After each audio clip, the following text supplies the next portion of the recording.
like this brings the movement down. Everyone's a feminist until there is a spider around. I've heard a lot of people on this app talk about like how much it sucks when you're a hopeless romantic, and we're just like so in hookup culture as a generation. But what also sucks is like wanting to be single. Like I do want to be single right now in my life. I have way too much stuff to focus on to put any energy into someone else.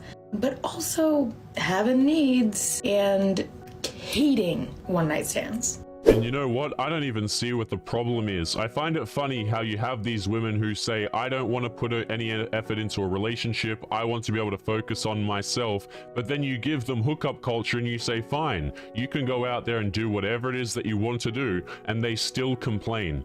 You can give them relationships, but they'll feel overwhelmed and trapped and they don't want to be with a man, but then you let them go free and do whatever it is that they want, and yet they're still not happy. I'm sorry, this is what you asked for. Just by taking a little time to look at any feminist, you will realize they are spoiled children that growed up into bitter women, biasly determined to being angry at something, anything. The image of a woman who is a feminist and is happy in life is an unicorn. It's something impossible, just by the nature of feminism itself. There is not a feminist, not a single one, whose life is fulfilled, no matter how much they have or how easy has being for them. There are poor feminists, rich feminists, white feminists, black feminists, fat feminists, skinny feminists, ugly feminists, and even physically beautiful. It doesn't matter what or how, they will always find something to make a problem of it. They will always find an excuse for being unhappy. The narrative with all of them is the same. The world owes women everything because they are being oppressed by patriarchy. Even if you give them what they demand, it will never be enough. They will never be happy with what they got. The initial goal of the feminist movement was equality, which was a noble and acceptable goal. Modern-day feminists are all about absolute control. In my opinion, modern-day feminists will self-implode their so-called movement. Good men are refusing to buy into the unrealistic demands of modern-day feminists, opting instead to bash and move on. Modern-day feminists are highly educated, career-oriented, success-driven women who don't have the time or need for relationships in their lives. Then, somewhere in their late 20s or early 30s, these highly educated, career-oriented, success-driven women realize that their biological clocks are on life support.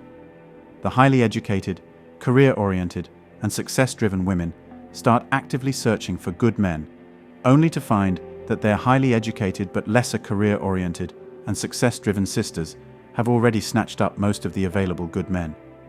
The remaining good men are quite content to remain single until death. Therefore, the modern-day feminists will become the best thing which ever happened to animal shelters and the wine industry. The modern-day feminists will be found, in the not-so-distant future, sitting alone or with other single feminists, at home, petting their adopted cats, drinking boxed wines, complaining about the lack of available good men, while criticizing all men for never being able to really understand and fully appreciate them. Like most overzealous social movements throughout history, the modern-day feminist movement will gradually fade into relative obscurity. I want you to put in your mind, who is the ultimate feminist that you know? Take it all the way to the end of her life, the oldest, most ultimate feminist that you know, and ask yourself one question. Do you think she's happy? So if I think of who maybe the ultimate feminist is right now, you got the Chelsea Handler, right? Who I used to love as a child, and she, you don't need a man, don't be a man, has no kids now, doesn't have a husband. I had a conversation with Dennis Prager on my show, and we talked a little bit about this feminism that's sold to us when we're young, and when you get older, if you don't break free of that, you'll wake up one day and realize it was a scam. And a woman commented beneath that video, and she said, Candace, thank you so much for bringing this conversation forth for so many women to listen to. I was one of those people that fell for the scam when I was in my early 20s. I'm now 55, I'm unmarried, I have no kids, and I have to take pills to keep me happy. And she said, if there's one thing I would have done differently in life is I wouldn't have fallen for the scam of feminism. So I stand up here proudly on this stage and I say, I'm not a feminist. Women in the United States have more rights and opportunities than they ever had in the 1970s. Also, women in the United States are much more unhappy than they ever were in the 1970s. This is a problem for feminism and feminists who predicted that the complete liberation of women would improve their lives immeasurably. Now, what explanation would you make for it? Blame feminism, blame the patriarchy, or blame something else? My explanation is something like this. If you double the labor pool, over time you end up halving the wages, so that it goes from women can't work, to women have the choice to work, to women must work. If a woman is a mother and has a job, she has to do basically everything, even if she outsources part of that job to immigrant women. Why does she have to do everything? Because women generally like to marry and date men who are more successful than them. That's a problem for women, because there are less successful men relative to the increased success of women, so those highly valued males are scarcer and more highly valued than ever. Those high-value men have their own careers, and they have their choice of women. If one relationship doesn't work out, then they'll find another, because there is no shortage of women who want to date and marry them. So, who benefits from this? Most men do not benefit. Their value has depreciated. Most women do not benefit. Their value has depreciated. The people who benefit are the very highly valued men who run everything. Now, to be fair, those people work long hours themselves, because that's what it takes to stay competitive in management and other high-salary careers. If we're to be more pessimistic, I would say that capitalism wins. Wages are depressed, the birthright is depressed, causing calls for more immigration, causing even lower wages. Marriage becomes a luxury for the wealthy, and economic inequality skyrockets.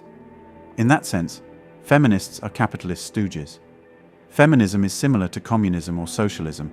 It is good in theory, but practical speaking, it's a failed ideology. They glorify degeneracy in the name of liberation and empowerment. The problem with feminists is that they themselves have fallen into their own propaganda.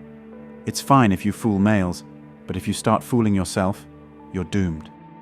Men nowadays have realized that females in general are being brainwashed, and concept of marriage is no longer relevant. Now we can see how the numbers of single mothers is increasing day by day. Being a single mum is not easy, as you have no one to depend on. Women proudly say that we're independent, we are self-sufficient, we don't need men, we can do it. These phrases are the classic examples of what happens when you fall for your own propaganda and believe it to be true. Remember, feminism is cool as long as you're young, but the moment you cross 30s, reality hits super hard on your face.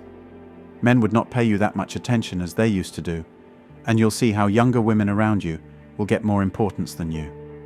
You have crossed your youthful age, and chances of you getting laid would be less. Even men of your own age would go for younger women. Anyway, that's all for today on Manhood. Don't forget to smash the like and subscribe buttons, and also click on the notification bell to be the first to know when I drop a new video. If you find value in my videos, you can show your support through PayPal or Cash App. The links are in the description. See you next time. Cheers.